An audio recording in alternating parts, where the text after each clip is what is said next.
The Power of Jayskull!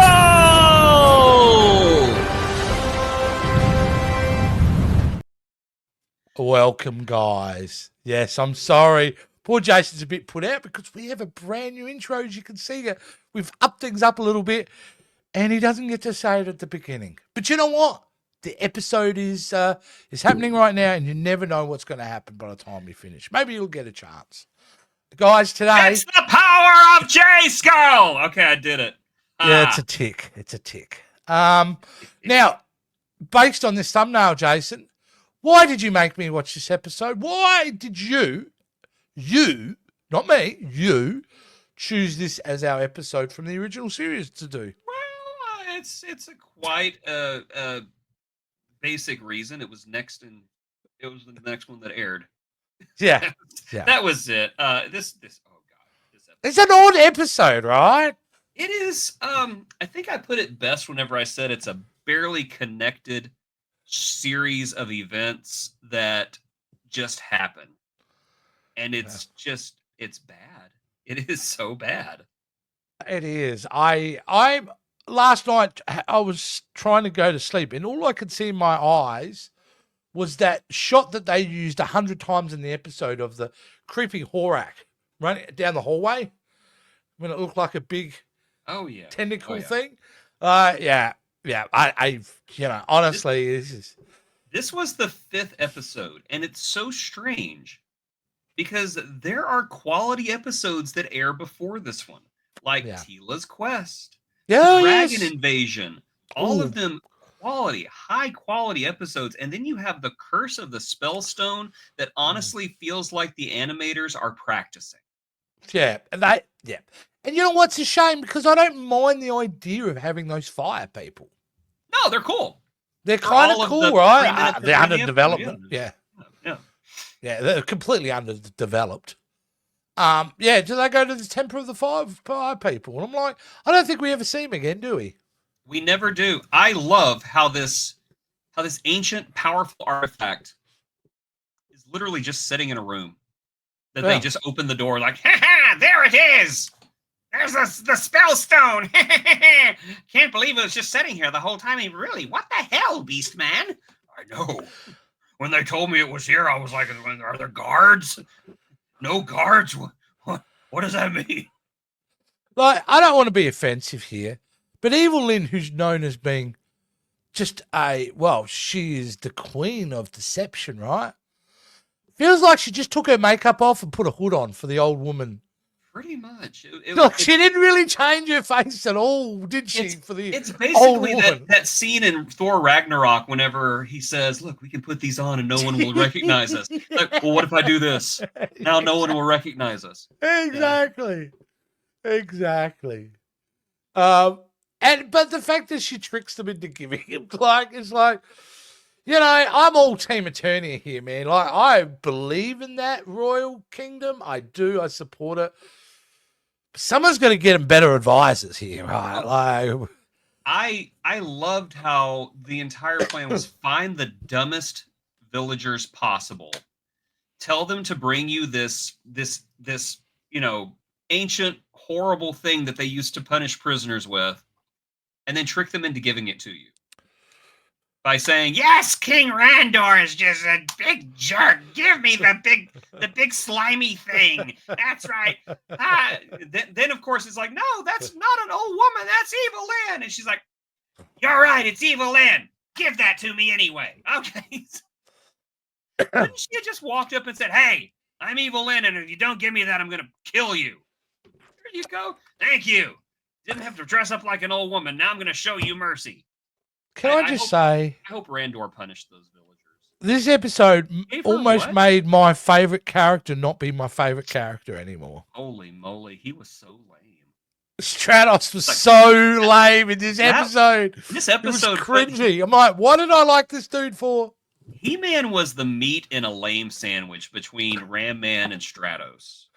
Just, wow, this is a really bad situation we're in, He-Man. Yeah, He-Man, this is really bad. Oh. He-Man's just sitting there driving, just... I know, you feel like one of them should have said, I think Ram-Man has an intellectual disability. Well, I mean, he does like knock things down with his head. So yeah, I'm sure he's got to be like a Major League Football player by this point. Yeah. He gets out of the battle and goes, "He-Man, are you supposed to be able to smell the color purple? Uh-oh, poop." And how long is his legs? Have you ever thought about that, Ram-Man? Because of the spring action, his legs go on forever when he actually decides to unload. I think it's hilarious. Oh, don't say unload after I made a poop joke. Yeah, but anytime his legs are not uncoiled, he's like Patton Oswalt in armor.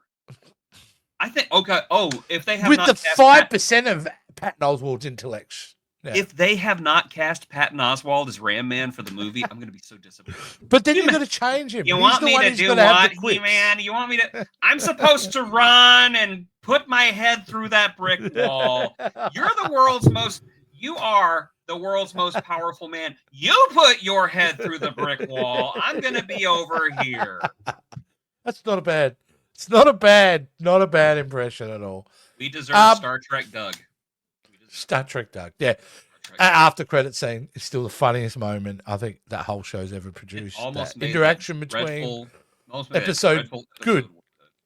Yeah, it was unbelievable. Didn't. No, it didn't. Close though. The whole episode could have been just Ethan Peck and Patton Oswalt. It just should have been that whole dynamic. I would have been down for it. Could have filmed the entire episode for less than $100,000. It could have just been them on that set, just talking about human stuff. And that's it. Anyway, wouldn't even have to have written a script. Just have them just go. I think it would have been great. All right, I'm going to show now. Back to this show because that's a completely different show and a completely different channel. But we're going to focus on what we're doing here, Jays, and we need to check out the moral of the story. You've all seen how Orko's magical tricks don't always go the way he planned. Sometimes they backfire on him. The same thing is true of practical jokes. Sometimes they don't go the way you planned, and you or someone else can get hurt. So be sure and think twice before playing a joke or a trick on anybody. Might not go the way you planned, and someone could wind up losing a finger or an arm or maybe even an eye. And no joke is worth that, is it? See you again soon. He is so vaguely threatening. It's like that would be a problem for you, dude. Yeah. You want them to be missing an arm. Somebody may get hurt. You might lose a finger or an arm. You wouldn't want that, would you? That goes in the evidence. Oh my God, this man terrifies me. This clip goes in the evidence locker for the mounting case against Man-at-Arms being a sadistic, like Dr. What's that movie? Mengele. Yeah, Dr. Island of Dr. Moreau. Oh, I thought you were talking about Mengele. What's the same thing? Mengele would be it. That's the Nazi doctor. Yes. Mengele at Arms. There we go. There's his Mengele at Arms. That's his name. That's his might name. Lose now. A finger or From an now arm on, or an eye, or your mother might die. Mengele in Arms. I want that T-shirt now. But it is I give it to him though, even though he's a sadistic freak. They give good moral messages back in the OG series. They really do. They really do. Practical, smart ones. This is we used to call them a mustard on the cat message. Just a moral that is completely unconnected to the episode. Yeah. And so completely obvious. And there used to be a joke script where it was, they'd show up, Battle Cat would be there, and Orko would be holding a jar of mustard. Look, Battle Cat, I've got some mustard. Well, don't get that mustard on me. That's right, Orko. You have to be careful not to put mustard on the cat. Because whenever you put mustard on the cat is covered in mustard. And you don't want mustard on me. Okay, He-Man, I won't put mustard on the cat. That's right. Don't put mustard on the cat. Bye, everybody. But you do know, as much as we jest, child psychologists and educators work together to write these things. They have trained professionals. So we may mock them, but you know what? They're thinking it from a 4 or 5-year-old level, aren't they? And I kind of think that 4 and 5-year-olds wrote this episode, to be honest. And whenever the big monster picks up the attack track and shakes it and then drops it, Yes. and it should have gone in the lava, but it somehow magically falls diagonally onto the safe Yep. shore. And Yep. He-Man's just even He-Man is just looking at holding on to the steering wheel going, They're not even trying. they weren't trying with this episode. It's terrible. Uh, It just nothing makes sense in this episode. It almost feels like they took 4 rejected ideas and just smashed them all together. I think the fire people was an really interesting idea that they just let. I liked the way they were animated too. They looked cool. And then they Cameron was like, "I'll take that idea and I'll make $1 billion from it. Thank you very much." He did. Next Avatar has fire people. There you go. Yes. Well, The Ash people. I said people. Ash. Yeah, they're past. They're past the fire people. If Jake does not make an ash hole joke in Avatar 3, I will be very upset. Yeah. Hey, Masters of the Universe X Avatar. We could do that's the next action figure line. Nobody would see it coming. No one at all. Or buy them. Yeah, totally buy them. Get Orko in one of those big mech suits, you know. How do we just give us O more period Orko. R period K period O period.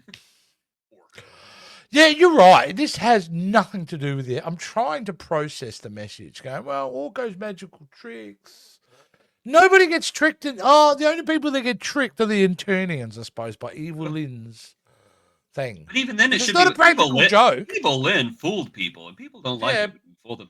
They should have just been honest with the message. Just, yes, you may think We got it's funny nothing to do practical jokes and pranks, but let me tell you, nobody freaking likes you.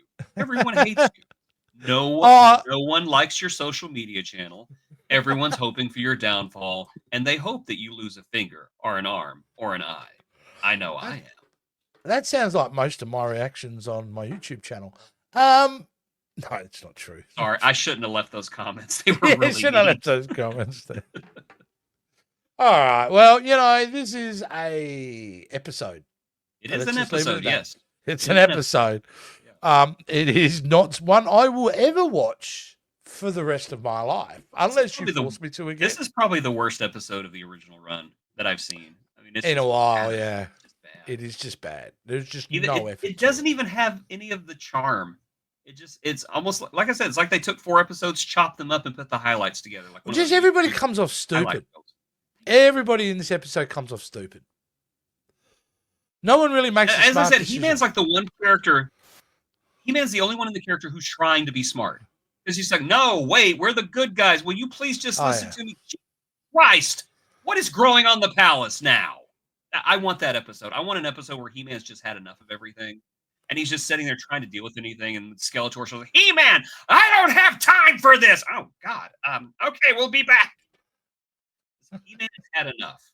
And that'd be great. And then you can have the moral of the story be him just coming on and go, I got nothing. Figure it out yourself.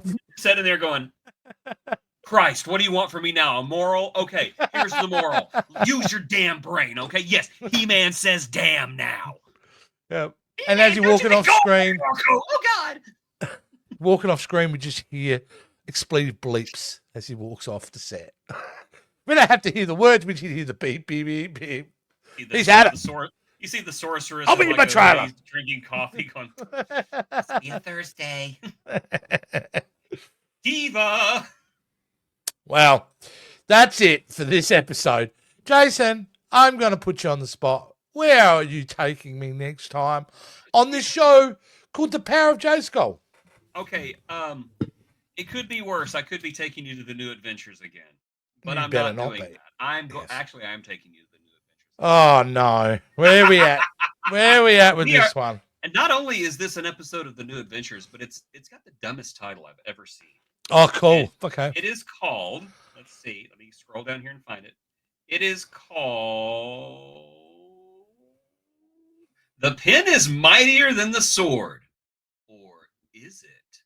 Question. Oh, did they put or is it? Or you is it? added that? No, that's the literal title of the episode is The Pen is Mightier Than the Sword. Or is it? Question mark. I feel like I want to throw up, but I'm delighted at the same time. I That's know. my reaction to it's that gone title. from, wow, this episode of He-Man was bad, and I know that episode of the New Adventures of He-Man is going to be worse, but at the same time, I know That it's going to be a title is special fire. kind of cringe that I cannot wait to see. So come join us next time for The Pen is Mightier Than the Sword. ... Or is it? All right. Let's Patreon, down there. Give us money. We sat through this awful episode, so you don't have to. You owe us money. It is written in stone. It is written in blood. Go to the link down there. Give us money. Go to the YouTube channel. Give us some money. Become a member. Become a member. This episode's bad. It's Power of Jayskull. Do it. All right, Jason. This has been. You get to do it now, dude. The pen is mightier than the sword, or is it?